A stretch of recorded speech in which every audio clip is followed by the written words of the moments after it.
All set. Great, thank you. Welcome, everybody, to Economic Growth and Development, June 21st. Has everybody had a chance to review the minutes from the last meeting? Yes? Yes, A motion to accept? I'll make that motion. Thank you, Supervisor Frazier. Can I have a second? Second. Supervisor Leggett, all in favor?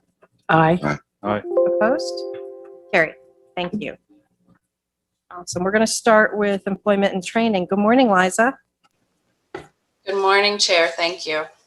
How are you today? I'm well. How are you? What's going on in Liza world? Oh, what's not going on? I try to stay busy. It keeps me out of trouble. So this morning I have some resolution requests to reappoint 4 of our Workforce Development Board members. Has everybody had a chance to look over the appointments? Mhm. A motion? I'll make that motion. Thank you, Supervisor Wild. Is there a second? I'll second the Thank motion. you, Supervisor Frazier. Is there any discussion? Anybody in Zoom world? All right, all in favor? Aye. Aye. Opposed? Carried. Liza, what else have you got? Thank you. I was just going to share some general employment and training updates since we know it's definitely a hot topic as we are heavy into tourism season. So we're still at, and first I just wanted to ask if that's okay to share some general updates. Please do. Okay, so we're still at about 5% unemployment, but we know that that does not account for the folks who are not looking for work right now. So there's about 2,000 fewer workers in Warren County. Those are the April numbers. We will have the May numbers, it should be this week. So I'll keep you updated on that, but we know that we still have a shortage of workers and so many jobs. We did learn today from Department of Labor that our Career Center is in the works of reopening to the public. They say they will return to normal operations by September 7th, which is of course the deadline when the federal extra unemployment ends, is September 7th. So we're excited about that. We are having our staff back completely for our new program year, which starts July 1st. And they did, of course, remove the mask mandate, but DOL was a little behind. They just sent out that that removal of that restriction this week.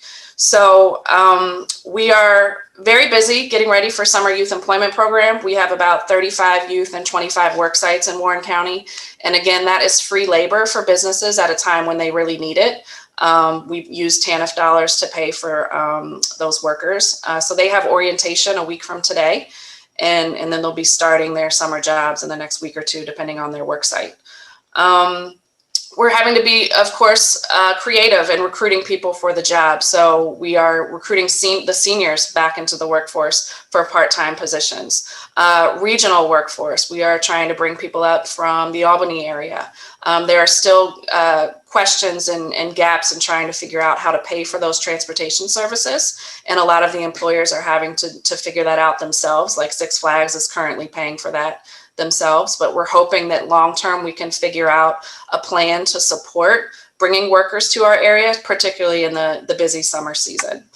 So transportation and housing continue to be barriers to employment. And as you know, there's many people in our community working on that. We do believe that the extra federal unemployment is a barrier to employment, but it's not the only barrier to employment. And I just want to thank Supervisors McGowan and Supervisor Wild and others who continue to advocate to legislators to maybe look at stopping the extra unemployment early, as about 26 other states across our country have. And then finally. Uh-oh, what happened? Liza, I don't. Got you, I'm sorry. Can you hear me now? Yes. So many of you heard we started a leadership training for our Warren County department heads, and we're excited about that. That is 13 courses, about 9 hours of training on some very helpful topics. and we've already had a few department heads complete the training.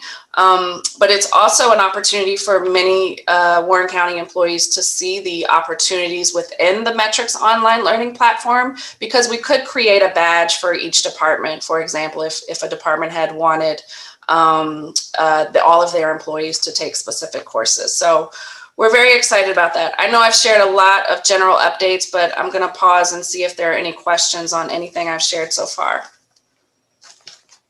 Madam Chair, Supervisor Wild? thank you. I have a question for Liza, if you don't mind. Go ahead. Liza, I'm curious if you have any idea about the trend in starting wages. We've talked about the issue of the extended unemployment benefits, but how are we coping with that locally in terms of the advancement of the starting wages? Can you give me a sense of 19, 20, 21? Yeah, that's a great question, Supervisor Wild. So thank you for that. We have started to see certainly wages going up because businesses have had to, right? Because it's been so competitive with recruiting workers. So right now we are doing employer spotlights on businesses who are being innovative. There's a Queensbury business I'm visiting this week who has raised their salaries by $3. And in other ways they're being creative. But certainly the conversation and the debate goes on about the living wage or the minimum wage.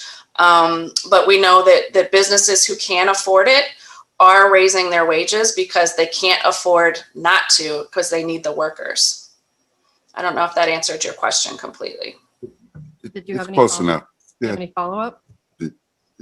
not for me. Thank you. Does anybody else have any questions for Liza? Supervisor Driscoll. Thank you, Chairwoman. I just have a comment. I had the opportunity to sit with the former Director of Employment and Training and the WIB, Bill Ressi, who is up here for quite a lot of years, 20 plus years, at a soccer game this past week. He had a lot of very complimentary things to say about Liza and her staff, as well as what they've been doing down at Employment and Training, especially during the pandemic. And I just wanted to put that out to the committee as well as to Liza. Thank you. Thank you, Supervisor Driscoll. It's always nice to hear from somebody who sat in that seat that you're doing a good job, right? Absolutely. I do have one quick question, and I'm sorry I didn't ask you this before. Do we have access to demographics on the people who are choosing not to be in the workforce at this point in time? That's a great question. I can follow up with Department of Labor on that. Thank you. Thank you. And I will say, in some, as an employer also, as a supervisor for a town, there are some positions for which we simply can't offer a salary high enough. We're just not getting applicants for certain positions. And so I feel the pain. It's a very difficult moment in time, but I mean, we kept creeping up our offering on a lifeguard and got 0 applicants. It's just, and I don't think we can fill that with seniors, but maybe we can. Well, the good news is we have record youth engagement in the workforce right now, and that's across the country. And so the high schools had record numbers of students getting working papers. And I'm hearing from the businesses that they've never had this many teenagers working because that they're our saving grace right now. So we even have teenagers doing housekeeping, which is wonderful. That is wonderful. Great. Thank you. Anything else? Not from me. All right. Thanks so much for being with us this morning. Thank you, everyone. All right. Moving on the agenda, we have the planning department. I know EDC is on your agenda. He's not going to be joining us today. So we'll skip ahead to planning. Morning. Morning. We all set? We are all set. Okay. You did receive an agenda packet, hopefully. The first item on that is to authorize us to submit a grant application for the renovations at Countryside. Well, we did submit it. What the resolution did not include was the authorization for the chair to sign the grant agreement when it came in. So we'd like to do either amend 28 or create a new resolution. I think amending 28 is probably the easiest way to go, to authorize the chair to execute all necessary agreements with for the receipt of the grant award. If you remember, we were here at the last meeting, and it was right at that meeting when we received the email that the funding announcement was made for $300,000 for renovations to Countryside. So it was not part of our agenda packet last month. We do have to have an executed agreement to the state by July 26th. So this will allow for the July board meeting to authorize the chair to execute the agreement. So I'd ask the committee's consideration of that. Yeah, I'll make that motion. John Stroud. Thank you, Supervisor Strauss. Supervisor Leggett beat you to it. Are you willing to second? Yeah, sure. Thank you. Any discussion? Questions? All in favor? Aye. Opposed? Carried. As a follow-up to that, I will remind everyone that I believe, I don't have the exact resolution number, I think it was 65. The county was going to set aside, or did agree to set aside $1 million, either through bond or through surplus funds or some other source as matching funds for this. So that will be coming to you at some point in the not too distant future. The second resolution request we have is to establish the Community Development Fund, CD 76, so that we can administer these that $300,000 grant. There's a resolution request form in there to set up the appropriate codes along with revenue codes. I'll move it. Thank you, Supervisor Garrity. Is there a second? I'll second it. Thank you, Supervisor Frazier. Any discussion? Questions? All in favor? Aye. Opposed? Carried. All right. The third is to allow me or whoever is the department chair head to appoint a Section 3 coordinator. Section 3 coordinator is responsible for ensuring that any new jobs as a result of the Community Development Block Grant Award for Countryside, that there is a certain percentage that are offered to persons of low and moderate income. There's a whole policy document that we have to follow. It's part of the submission requirements. And similar to Resolution 488 of 2013, which I also provided as a reference, that one was for the labor standards. I request that, I be given the authorization to appoint somebody out of our department to do that. And the reason I would like to retain that authority is that as different grant programs come along, we may change staff. We will change staff eventually, or different types of programs that require Section 3 compliance, different grant awards that I may spread around the office a little bit. And I think this gives us the flexibility to move forward rather than designating a specific individual by resolution.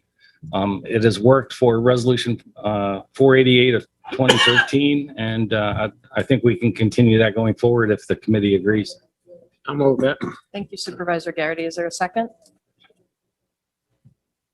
I'll second it. Supervisor Leggett, thank you. Discussion? Supervisor McGowan, is that you raising your No, hand? I'm scratching my ear. Thank you. All right, I'll call the question. All in favor? Aye. Opposed? Carried. Quick question, Wayne. This would be for any jobs that are created, not existing? Correct. If a contractor comes in and they use existing labor force, Section 3 doesn't apply. If they come in and they hire new individuals for the job specifically, then there's a monitoring requirement to see if some of those jobs can be offered to local residents that are of low or moderate income. Okay, thank you. What's next? Next on the agenda is the discussion of proposed applications. We did send you. 3? You skipped over the transfer of funds. Did I? We didn't do that one. Oh, my mistake. Thank you. That's right, because we added the Section 3 late in the day, and I thought I only had 3. Okay. As most of you are aware, the county was awarded funding $340,000 for a septic replacement program for Lake George within 250 feet of the shoreline. The acceptance of that fund, those funds, I did bring up at that point in time that there were no administrative dollars. One of the requirements is that we as a county had to notify all the property owners that would be eligible to receive any of these funds. That was 2,900 plus pieces of mail that we took out of our budget and really kind of wiped out all our point fours. So we're looking to replenish our point fours with these funds out of the contingency. I'll make the motion. Thank you, Supervisor Stroh. Is there a second? I'll second the motion. Thank you, Supervisor Frazier. Tammy? Can I just make one comment? It needs to be in a whole dollar amount. So if we can make that transfer 1859, please. That's fine. I was just trying to be precise. Thank you. When it got to treasurers, he would question it. Is that right? agreeable to you, Supervisor Stroh and Supervisor Frazier? Yes. You okay with the change? Yes. Thank you. Is there any discussion? We did check with the budget officer. Fine. All in favor? Aye. Opposed? Carried. Thank you. And thank you, Tammy, for catching that. All right, Wayne. Okay, I got my sheets. Here we go. Potential funding applications. On the sheets that are provided, the first one that I think from a county perspective, we need to take a good hard look at. As most of you know, Sarah has done an excellent job creating the recreation mapper, which identified all of the recreation resources within the county. There seems, on a cursory overview, there seems to be some holes in various places. And there's a formula basis whereby, certain recreation assets are deemed necessary or not recommended. And as since most of these are in the upper part of the county, which is heavily invested in the tourism industry, we felt it appropriate to take a good hard look at what's there, its condition, and what else needs to be added to round it out for both the tourists and for the local residents. So we're proposing to, under Empire State Development, to submit a grant application. We would require $35,000 of match money from the county to submit a $100,000 application. Now, there has been discussion that I have had with Supervisor Thomas, with Supervisor Garrity, and with Supervisor Hogan about restoring the $150,000 that was in the Capital Improvement Reserve Fund that was appropriated in 2019, but then removed as part of the budget response to the pandemic.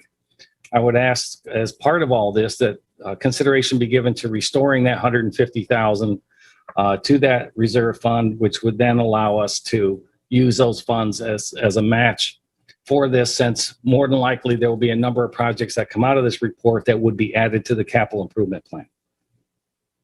I believe that's on for discussion and budget. Is that correct? Yes, it is. So you're looking for a motion to submit this application? Well, we already have a blanket resolution authorizing us to submit applications under the CFA. This is, the consideration of the committee to say, is this something that the committee wants us to pursue? And anything like this for this recreation study would be contingent upon the budget committee and the board restoring those funds at the July meeting. If those funds are not restored, then we don't have a match and we don't have an application. Okay. I'll open it for discussion. There was a reason we established that in the first place. It would be good. Lord willing, that we'd be able to restore it. Thank you, Supervisor Leggett. Supervisor Wild? Madam Chair, thank you. Wayne, I think everyone knows that our tourism economy has survived through the pandemic in part because of our recreation assets. You mentioned primarily up county. Is this going to be countywide or just up county assets that you're going to be looking at to leverage? No, our intention is to do countywide. Thank you. For any further discussion? I did a little research. So I wanted to make a plug for this study. I think it's really important for the entire county. According to a pre-pandemic trade study by the Outdoor Industry Association, so we know that recreation's increased during and after the pandemic. This is a pre-pandemic study. More Americans are directly employed by hunting and fishing than the oil and gas industry. And more American jobs depend on recreational motorcycling and off-roading, which I thought was appropriate to point out after the Jeep invasion this weekend, than there are lawyers in the United States. I thought those were just kind of some fun facts.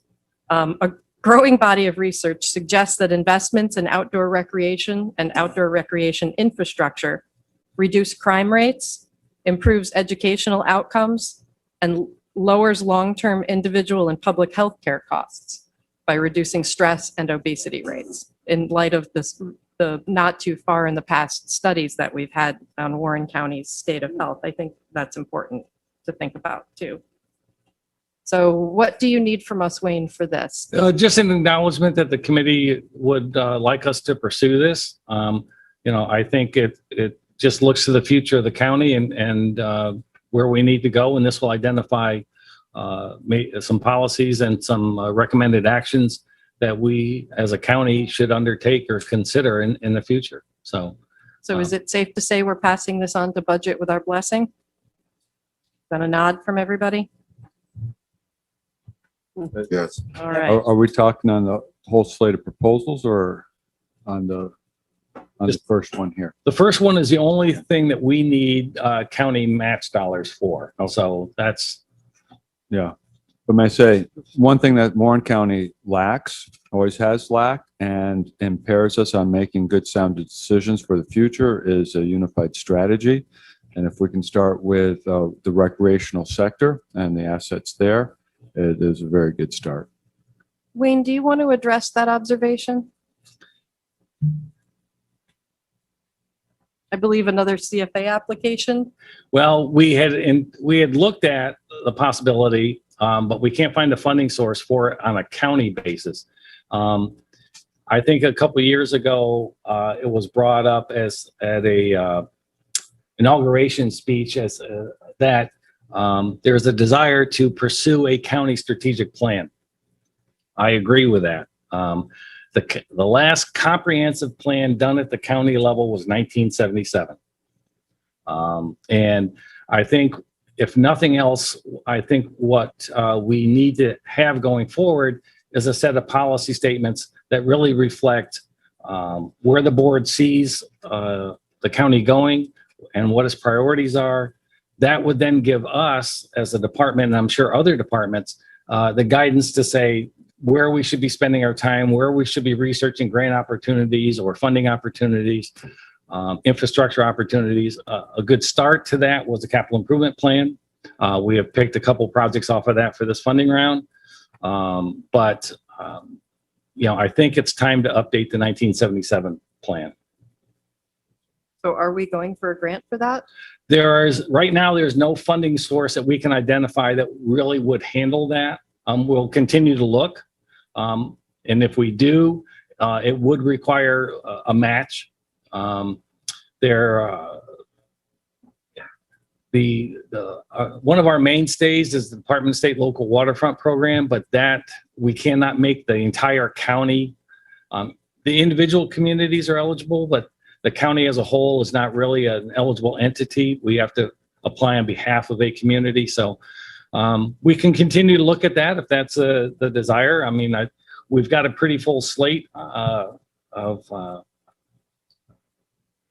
grants that we're going to be submitting, but we can always take a stab at something else. I'm sure there's a couple of people sitting over in the office who are quaking when they hear me say that, but we can always give it a try. If we can, so what would you like us to do? Supervisor Driscoll? Thank you, Chairwoman. Wayne, is this the type of initiative that sometimes helps to do with contiguous counties on a regional basis, to give more power to the application process. I'm thinking, Washington, Essex, Hamilton, a number of other possibilities, Saratoga. A lot of the agencies at the state level like to look at regional. The boundaries, community municipal boundaries are really arbitrary lines on a map that were drawn many, many years ago. But having said that, I think it's incumbent upon the county to kind of figure out where they want to be. And then we can look at a larger picture and say, okay, how do we fit into the region as a whole? And I think there's a lot of information out there on that. But I don't think, quite honestly, I don't think we're ready to look at a regional approach until we really, from a staff perspective anyway, understand, the county's approach. And, what we've talked about in-house is looking at going to each of the committees and saying, something as simple as, what are your 10 highest priorities? And we go to each committee because the committee process seems to represent a broad cross-section of what the county is responsible for. Then we take that and we kind of synthesize that into a list of priorities and some actionable items, and come back and we vet those through the committee process and through the board process. That's something internally that we can do as a start. And I'd like to see that happen. It's a matter of staffing. I'll go back to, in the past, we'll go there, but there used to be 3 full-time planners in the office. There's 2 of us now. And I think it's gotten more complex. There's a lot more going on. There's a whole, climate change initiatives. There's energy initiatives that we didn't have to deal with 15, 20 years ago. As part of our budget initiative going forward, we are going to be requesting to restore that 3rd planner position as part of the budget for next year. So we're trying to move forward and incorporate all the new policies and opportunities that are out there for us. Supervisor Stroud? Oh, thank you. Yeah, well, it seems to me that you have a lot of stakeholders beyond the committee. You've got the environmental groups, you've got affordable housing interests, you've got public interest. Would it make sense that we put together an RFP, because that's generally inexpensive, and cast it out there and see what comes back in and at what prices, rather than wait for grant funding, which has all kinds of baggage with it, as we all know. Maybe the costs would be affordable, but we don't know until we put together an RFP and send it out there and see what we get back. And we're not tied to anything with an RFP. Although we may get something that we really like by a company that seems to be going to do a satisfactory job. What do you think of that, Wayne? Wayne? I think, that's an approach if the county wants to potentially expend the funds.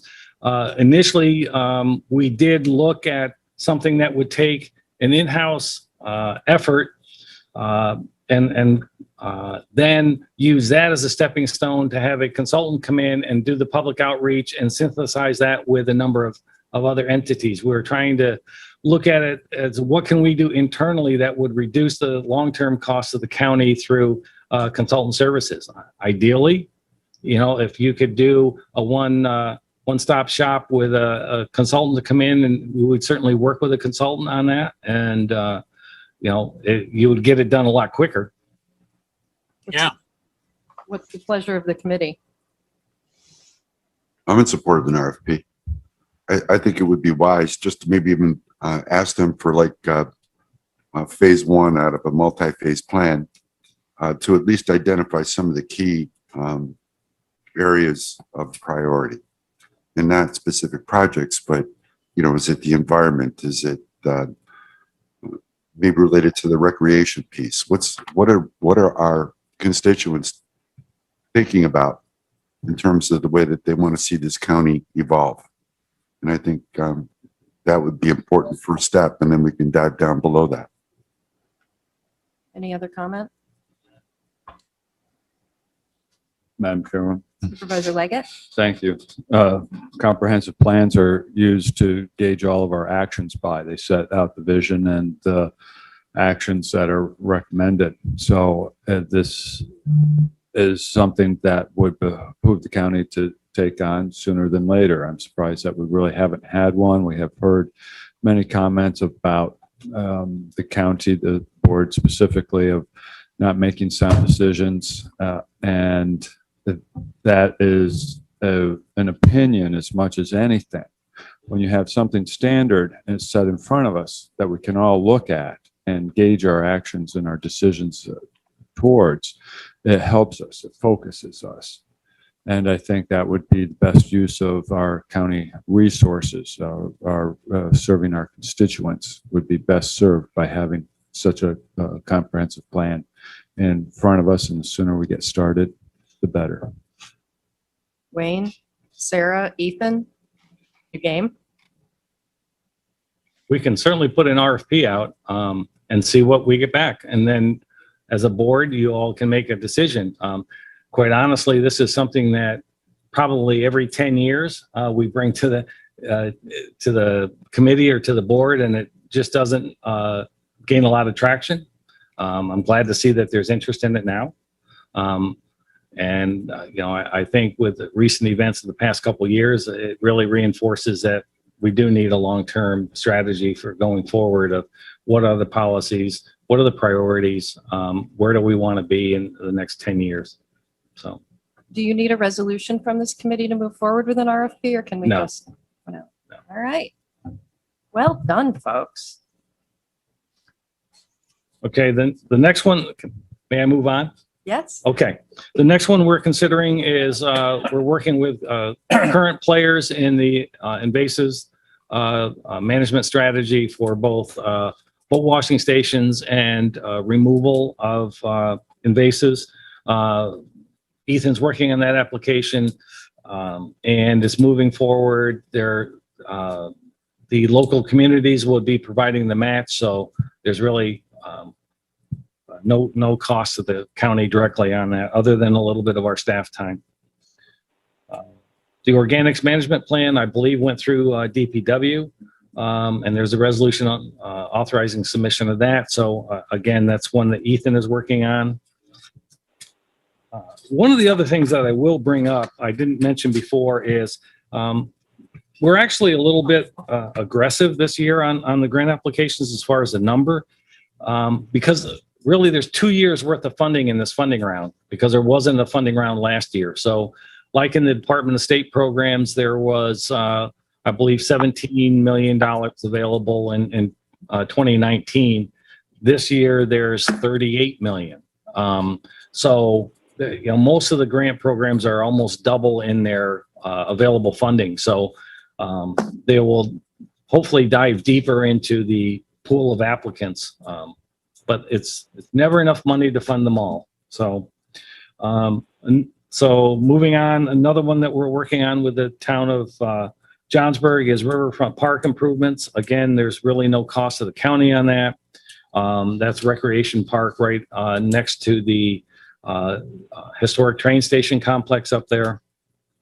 And we're preparing that as a follow-on to other projects that we've done up there. Let's see, assessment. Warrensburg.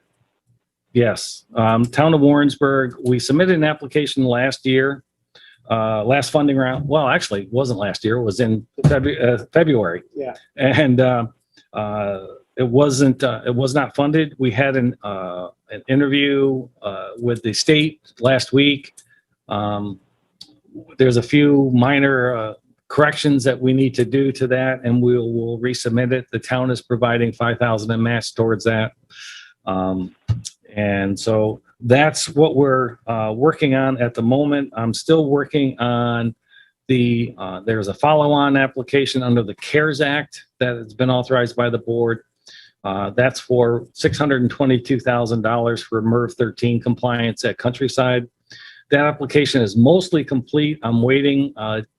DPW, Ed and Kevin up there have been working with Clark Patterson on doing the technical assessment of the HVAC up at Countryside. And once we get a final dollar amount and their recommendations, we'll plug that in the application and submit it. That should have a very, very good chance of being funded. The state's very interested in it. They're in their webinars, they're using it as the model application that they want to see under the CARES Act funding. So hopefully it'll continue that way when they receive the final reports. The last one that we're working on, and it's not on your sheet because it wasn't until last Friday that I really had some discussions and the go-ahead. I've been in discussion with the mayor of Glens Falls, and historically we haven't had a lot to do with the city of Glens Falls, and that really relates to previous players that were at the city who kind of maintain their own direction. So recently, you know, I won't speak ill of anybody, but you know, Ed is no longer there, and Ed used to really, when you went to the city and you said you wanted to, you know, is there anything that they needed? Ed would say he's got it covered, and usually he did. But one of the things that we look at is that in the city of Glens Falls, there's 3.2 miles of shoreline on the Hudson that really, other than Haviland's Cove, is really underutilized. And the city's comprehensive plan, again, like the county's strategic plan, master plan, could use some updating. And I had discussions with Department of State under the local waterfront program as to whether or not they'd be interested in seeing an application that updated the city's comprehensive plan and also did a local waterfront plan as one document, basically, that covered all 3.2 miles of their waterfront. I felt it was necessary to pursue that because we've got that shoreline and it's really not an asset to the county the way it's utilized right now. And I don't know what the potential uses could be. And that's why you want to have someone take a good hard look at it. We did in the past do some updates to the feeder canal trail and bikeway connection to the feeder canal trail on Platt Street and a few other things. But traditionally, I felt that I'll say it publicly, we've underserved the city residents. And my goal is to correct that. And so in discussions with the mayor, there is roughly to do that plan, there's a $40,000 cash match shortfall. I approached the city and the mayor said, you know, with the DRI, they're sitting on a $3 million reimbursement from the state. They really he doesn't feel comfortable committing additional resources. So last week, that kind of changed and said if there's a way to find additional resources external to the city, they'd be interested. So I had a discussion on Friday with Supervisor Diamond. It was actually a very good discussion and talked about the potential of securing the match from the Local Development Corporation.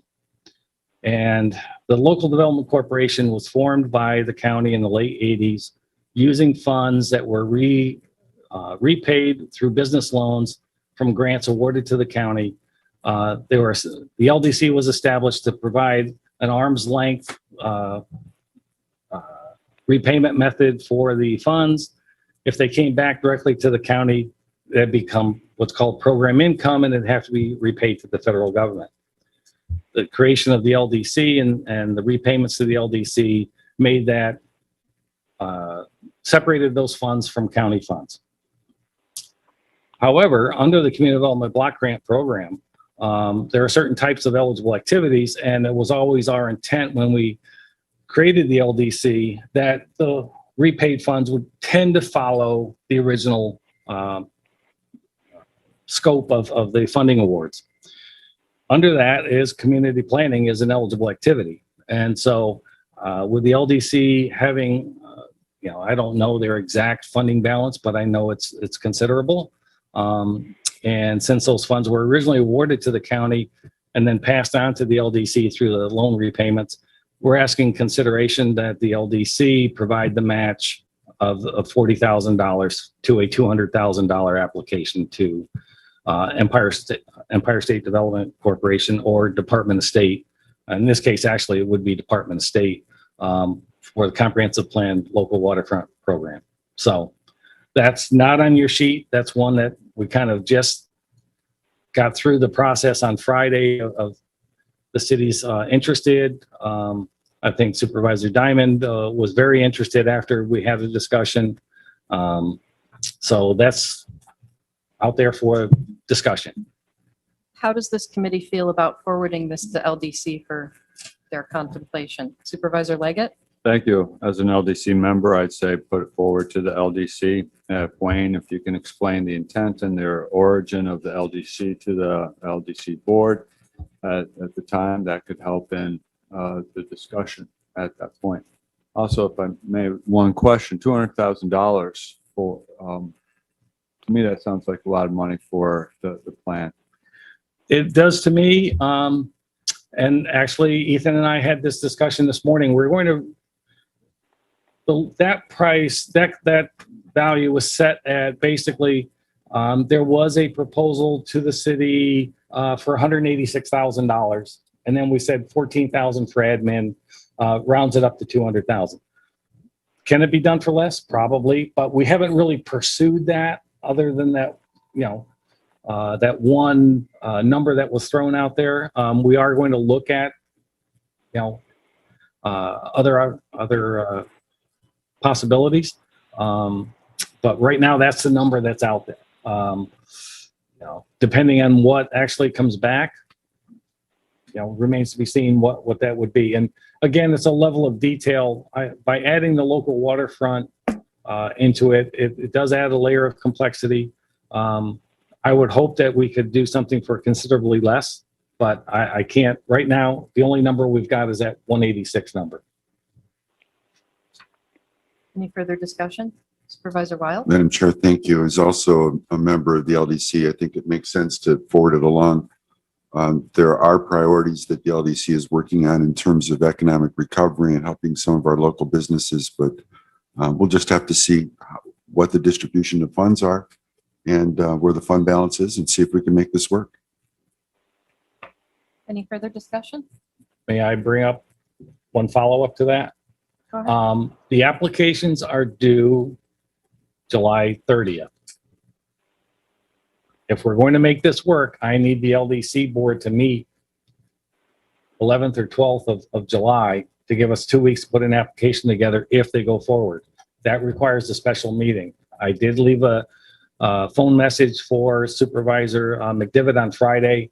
I still follow up with that as the president of the LDC. He's the one that would call that. So if anybody of you have discussions with him in the interim, I'd appreciate helping to nudge that along. Like he's online now. Supervisor McDevitt, are you willing to? Yes, I will. We'll figure it out. Okay. In addition to that, I'll certainly convey, if it has not been conveyed, to the head of the LDC in the city, Judy Canajahero. So we will get her on board, and we will schedule a special meeting and try to make this happen. All right. Thanks. I didn't see he was on the line, so that's opportune. So thank you, Wayne. I did get your message later on Friday, and I haven't gotten back to you yet, but I'm glad that we're talking now. Thank you. Wayne, you got anything else for us?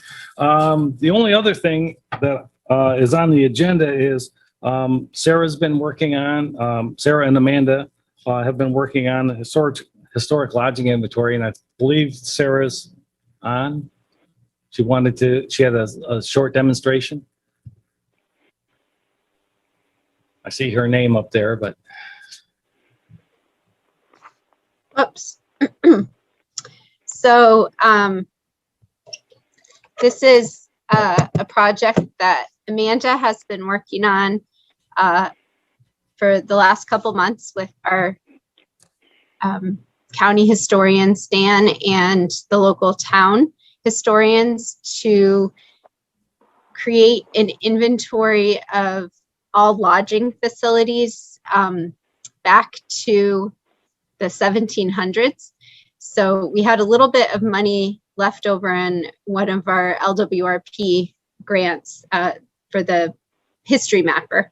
And we decided that given a conversation over the winter about changes in lodging in Warren County over much more recent decades, that it might be fun to go back and see how lodging has changed over the centuries in addition to just the last couple of decades. So Amanda was planning to talk a little bit about this today. Unfortunately, she's not with us today. And she's going to send out an email to all the supervisors with a link to this new inventory, which we hope everybody will enjoy taking a look at. I'm going to just show very briefly what it looks like.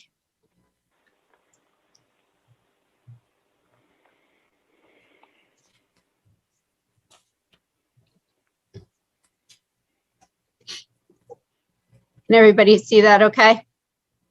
Mhm. Okay. So a little bit about history of Warren County up at the top here. And then we have a brief overview back to the first lodging facility in Warren County, which I believe was Wings Tavern in Glens Falls. Some history about who stayed there and how it originated. And then just a listing of various different locations through the 18th century, and then the 19th century got very busy. So this is broken down into the first half of the 19th century, second half of the 19th century. And then, as you can see, it was quite the heyday of tourism in that second half of the 19th century, and then the first half of the 20th century. So this was a fun project. Hopefully people will have fun scrolling through these, seeing how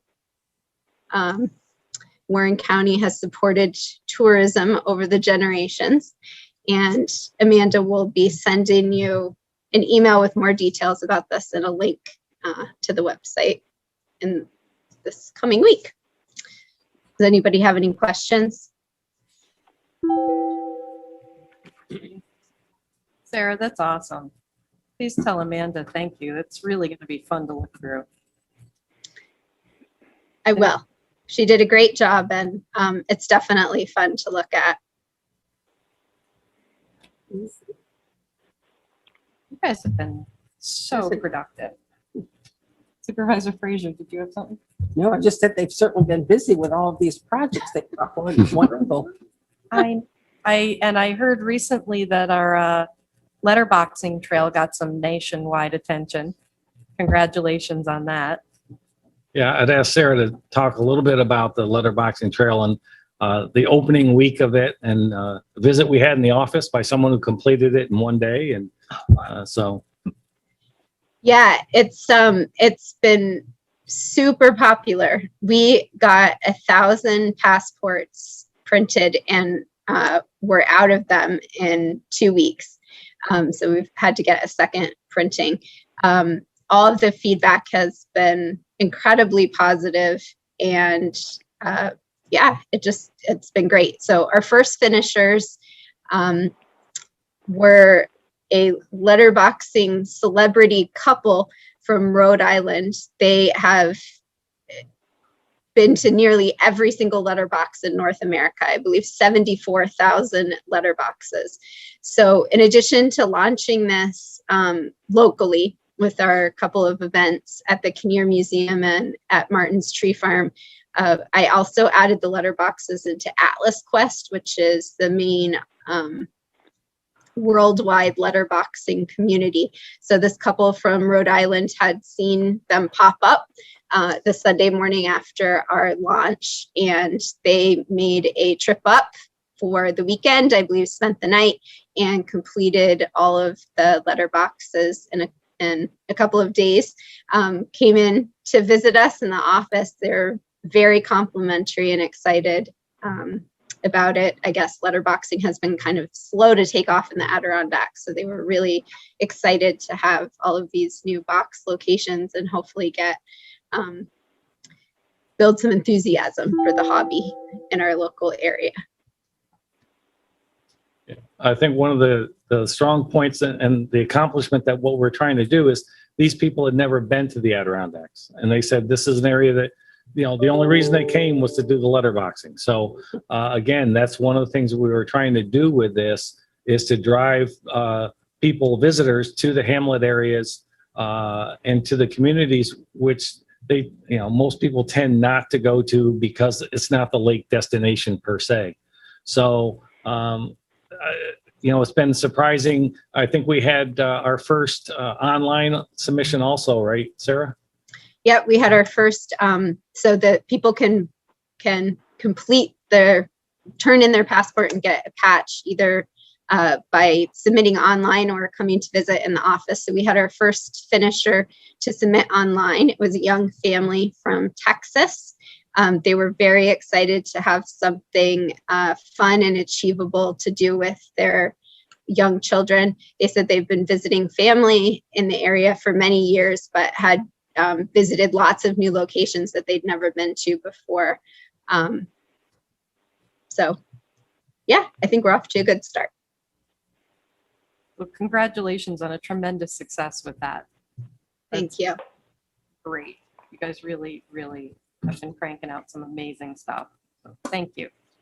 Thank you. Wayne, do you have anything else? Well, the only thing I'll add to all that is, I wrote a smart growth application and to do geocaching, the tried and true, try to get something done. And as usual, Sarah took an idea that I'd come up with and really made it into something. I'd never heard of letterboxing. She got real enthused about it, put all this together, and it's rolled out very, very well. So kudos to Sarah, taking something an old fuddy-duddy like me put together and really making something of it. So I appreciate it, and I think Sarah deserves a lot of credit for what's going on with it. So, other than that, that's all I have for the committee. Thank you. Is there anything that the committee would like to bring up? Don, is there anything from the public? Hi, nothing on YouTube right now, but I will talking about the letterboxing effort. We have gotten just a ton of feedback on social media about that. People are very enthused about it. People that I check where they're from other counties as well. So they're coming up here to kind of do this kind of neat scavenger hunt. Another thing that Sarah and the planning people did last week, or maybe the week before, I forget, but when we started seeing this gypsy moth infestation issue going on, Sarah took it upon herself to create a website where people could report, where we could map where they were seeing, a lot of tree damage, which could help down the road if there's any efforts to treat this issue, which can be done. So that was also an initiative that really got a lot of attention. So a lot of good stuff coming from those planning people. Thank you, Don. With that, I'll entertain a motion to adjourn. I'll make the motion. Supervisor Frazier, second. I'll second that. Supervisor Wild, all in favor? Aye. Aye. Thank you. Really productive meeting, everybody. Thank you very much.